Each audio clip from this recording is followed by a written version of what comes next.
नमस्कार किसान भाइयों। अधिक उत्पादन के लिए कौन-सा खाद कब और कैसे उपयोग करना चाहिए? इसके बारे में हम लोग थोड़ा-सा 2-4 मिनट की वीडियो में हम लोग जान लेंगे कि क्या है कि खाद को कब और कौन-सा खाद और कैसे उपयोग करना होता है, जान लेते हैं। तो देखिए आपको क्या है, कोई भी फसल लगाते हैं आप रोपाई से पहले या तो फिर बुआई से पहले। रोपाई से पहले या और बुआई से पहले आपको क्या है, बेसल डोज़ देना अति ज़रूरी है। तो बेसल डोज़ में आपको क्या है, आपको बेसल डोज़ में गोबर की खाद या तो फिर केंचुआ की खाद आपको कम से कम 5 से 8 टन प्रति एकड़ आपको इसको बिखेरना चाहिए। क्या है, बेसल डोज़ के तौर पर। अगर आपको पानी वगैरह की भी कहीं पर कमी हो जाती है तो इसमें क्या है, नमी को अगर गोबर गोबर की खाद अगर देते हैं तो नमी को बनाए रखती है। नमी को बनाए रखती है तो आपका फसल भरपूर उत्पादन देने का चांस रहता है। इसलिए क्या है कि आपको गोबर की खाद देना अति ज़रूरी है। कोई भी आप फसल लगाते हैं, सब्जी वर्गीय फसल लगाते हैं या तो फिर अनाज वर्गीय फसल लगाते हैं या तो फिर दलहन वर्गीय लगाते हैं या तो फिर तिलहन फसल लगाते हैं, कोई भी फसल में आपको बेसल डोज़ अति ज़रूरी है, बेसल डोज़ आपको देना ही चाहिए। तो इसके बारे में आज हम लोग बात करेंगे साथियों। तो उससे पहले अगर आप चैनल पर नए हैं और चैनल को आपने सब्सक्राइब नहीं किया है तो चैनल को सब्सक्राइब कर लीजिएगा, वीडियो को एक लाइक ज़रूर कीजिएगा। अपने किसान सहपाठी भाइयों को वीडियो ज़रूर शेयर कीजिएगा। तो आइए चलते हैं यो खाद के बारे में। खाद कौन-सा खाद कब देना चाहिए और कैसे देना चाहिए और किस समय पर आपको देना चाहिए, इसके बारे में हम लोग एक-एक चीज़ आप विस्तार से जानेंगे। तो सबसे पहले हम लोग जानेंगे बेसल डोज़। जैसे कि आपको मैं बताया, फर्स्ट में आपको बताया बेसल डोज़। बेसल डोज़ में आप गोबर की खाद दे सकते हैं। 5 से 8 टन करीबन-करीबन आपको प्रति एकड़ आपको गोबर की खाद देना है। कोई भी फसल हो आपका, तिलहन वर्गीय फसल हो या तो फिर दलहन हो या तो फिर अनाज वर्गीय कोई भी फसल हो, इसमें भी या तो फिर आप सब्जी वर्गीय कोई भी फसल लगाते होंगे, बैंगन लगाते हो, मिर्ची, टमाटर वगैरह, लौकी, करेला, खीरा, इस प्रकार से जो भी फसल लगाते होंगे, इसमें गोबर की खाद आपको ज़रूर देना है, बिखर करके देना है। जुताई के टाइम पर देना है। तो क्या हो गया, ये बेसल डोज़ हो गया। और उसके बाद क्या है, रोपाई के टाइम में आपको कौन-कौन सा खाद देना चाहिए, इसके बारे में हम लोग बात करेंगे। रोपाई के समय क्या है, आपको एसएसपी मतलब कि सिंगल सुपर फास्फेट आपको 100 किलोग्राम प्रति एकड़ आपको इसको देना चाहिए। SSP single super phosphate 100 kilogram और डीएपी डाई अमोनियम फास्फेट ये आपको 50 किलोग्राम और एमओपी म्यूट्रेट ऑफ पोटाश ये आपको 25 से 30 किलोग्राम और नीम की खली अगर आपके पास अवेलेबल होगा तो 100 किलोग्राम नीम की खली ये आपको एसएसपी, डीएपी, एमओपी, नीम की खली ये आपको क्या है, सबको मिला करके आपको क्या है, बुआई से पहले या तो बुआई के टाइम या तो फिर रोपाई के टाइम पर इसको देना है। कोई भी फसल हो, बैंगन हो, मिर्च हो या तो फिर खीरा हो या तो फिर टमाटर हो, कोई भी फसल हो, इस प्रकार से जितने भी फसल होंगे, इसमें आपको रोपाई के टाइम पर देना है या तो फिर बुआई के टाइम पर भी आप यही खाद दे सकते हैं। अनाज वर्गीय फसल, दलहन फसल या तो फिर तिलहन फसल, हर फसल में आप इस प्रकार से आप दे सकते हैं। तो ये हो गया हमारा रोपाई से पहले। अब रोपाई के कम से कम 20 दिन बाद या तो फिर 25 दिन बाद, बहुत ऐसे फसल है रोपाई के 20 या 25 दिन बाद, 30 दिन बाद क्या है, फूल आना चालू हो जाता है और फूल आने आने के बाद क्या है, धीरे-धीरे उसमें फल लगना चालू हो जाता है। तो उस टाइम में आपको कौन-सा खाद देना चाहिए? इस टाइम क्या है, बहुत ही ये इम्पोर्टेंट, ये स्टेज जो है बहुत इम्पोर्टेंट स्टेज होता है। इस टाइम में आपको कौन-सा खाद देना है और क्या है, आपको नाइट्रोजन भी आपको ज़्यादा नहीं देना है। अगर नाइट्रोजन ज़्यादा देते हैं तो क्या है, फसल का बढ़वार बहुत ज़्यादा होता है, बढ़वार होने के बाद उसमें फल नहीं लगता है, फूल बहुत कम लगते हैं। इसलिए क्या है, आपको नाइट्रोजन भी आपको सोच समझ कर ही देना होता है। तो उसमें आपको कौन-कौन सा खाद देना है? अगर आप यूरिया दे रहे हैं, यूरिया अगर आपका फसल बहुत कमज़ोर लग रहा है, आपको पीला-पीला अगर इस प्रकार से लग रहा है, तो आपको क्या है, जिंक सल्फेट आप दे सकते हैं।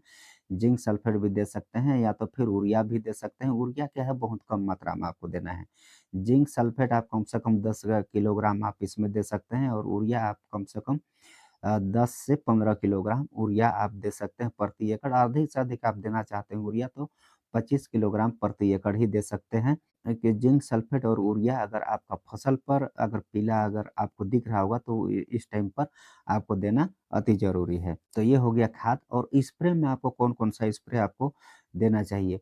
19-19-19 का आप स्प्रे दे सकते हैं या तो फिर 13-0-45 का भी आप स्प्रे आप दे सकते हैं। 1 किलोग्राम प्रति एकड़ आप इसका स्प्रे दे सकते हैं। 19-19 का आप स्प्रे कर रहे हैं तो भी 1 किलोग्राम प्रति एकड़ ले लीजिए या तो फिर 13-0-45 का भी अगर आप स्प्रे करेंगे तो भी आप 1 किलोग्राम प्रति एकड़ आप ले सकते हैं और इसका स्प्रे कर सकते हैं। अगर इसका स्प्रे करते हैं तो आपका फसल पर जो भी पीलापन होगा या तो फिर आपका फसल नहीं बढ़ रहा होगा, तो क्या है पीलापन भी हट जाएगा और उसमें क्या है आपका फसल नहीं बढ़ रहा है तो फसल का बढ़वार भी बहुत अच्छा से होने लगेगा। और इसमें आपको और एक चीज़ आपको बताने के लिए जा रहा हूँ, फल-फूल के लिए बहुत अधिक अगर आप फल-फूल चाहते हैं, तो उसमें क्या है, आपको कुछ सूक्ष्म पोषक तत्व तो देना होता है। हम लोग क्या है, यूरिया जानते हैं, डीएपी जानते हैं, सुपर जानते हैं, इतना ही खाद जानते हैं या तो फिर एमओपी जानते हैं।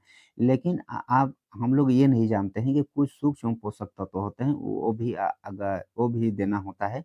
ये सब चीज़ हम नहीं जानते हैं। जैसे कि आपने बैंगन लगाया होगा, मिर्ची लगाया होगा, लौकी लगाया होगा, खीरा इस प्रकार से जो भी लगाए होंगे, उसमें आप सूक्ष्म पोषक तत्व अगर देते हैं तो आपका फल और फूल की संख्या बहुत ज़्यादा बढ़ जाता है। तो इसमें क्या है सूक्ष्म पोषक तत्वों में कौन-कौन आता है? जिंक आप ले लीजिएगा, आयरन ले लीजिएगा, बोरॉन ले लीजिएगा और कैल्शियम। ये 4 चीज़ क्या है सूक्ष्म पोषक तत्व में आते हैं। इसको आपको क्या है आपको लेकर के इसको आपको मिक्स करके आपको स्प्रे करना है।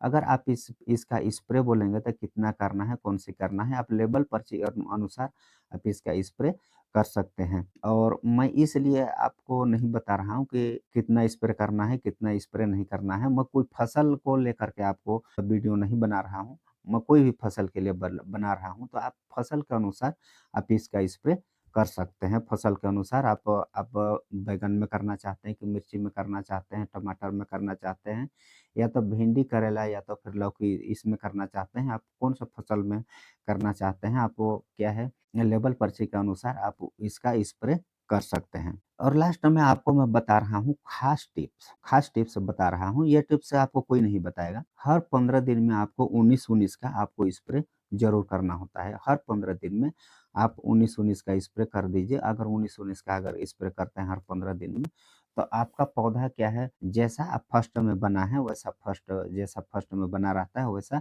आपका बना का बना रहता है। और एक खास टिप्स है, जैसे कि आपका फसल बहुत दिन हो गया, लगभग 2 महीना हो गया या तो फिर डेढ़ माह हो गया, इस प्रकार से हो गया, तो उसमें क्या है आपको एक बार डीएपी और यूरिया आपको और एमओपी ये तीनों मिला करके आपको और जिंक सल्फेट ये इतना को मिला करके आपको क्या है एक बार फिर थोड़ा-थोड़ा आपको पौधा-पौधा के नीचे आपको खाद छोड़ना अति ज़रूरी है। अगर इस प्रकार खाद छोड़ते हैं तो आपका फसल बहुत लंबा तक चलता है, बहुत लंबा तक चलेगा।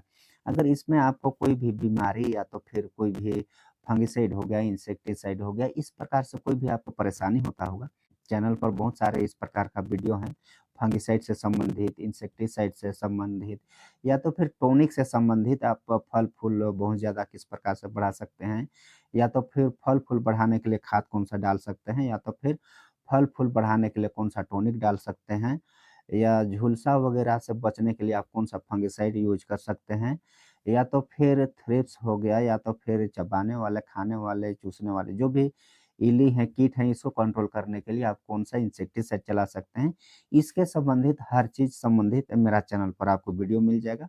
वो वीडियो को आप जा कर के देख सकते हैं या तो फिर मैं डिस्क्रिप्शन में आपको क्या है वीडियो डाल दूँगा और लिंक डाल दूँगा। वो लिंक में जा कर के आप वीडियो आप देख सकते हैं। आपको कौन-सा परेशानी है, आप किस परेशानी से आप जूझ रहे हैं, इसका आपको जानकारी मिल जाएगा। तो इस प्रकार से था कौन-सी खाद कब और कैसे दें, इससे संबंधित आपको जो मैं बताया। रोपाई के समय गोबर की खाद प्लस डीएपी प्लस एमओपी ये अति ज़रूरी है। तो साथियों ये वीडियो कैसा लगा ये कमेंट में ज़रूर बताइएगा और अगर आपको कोई भी परेशानी होगा तो क्या है कमेंट ज़रूर कर दीजिएगा और वीडियो को अभी भी लाइक नहीं किया है तो एक लाइक ज़रूर कीजिए और चैनल को सब्सक्राइब ज़रूर कर लीजिएगा इस प्रकार का और भी वीडियो देखने के लिए। आज के लिए इतना ही, फिर मिलते हैं किसी नेक्स्ट वीडियो में, किसी नेक्स्ट टॉपिक में। तब तक के लिए बाय। जय हिंद, जय जवान, जय किसान।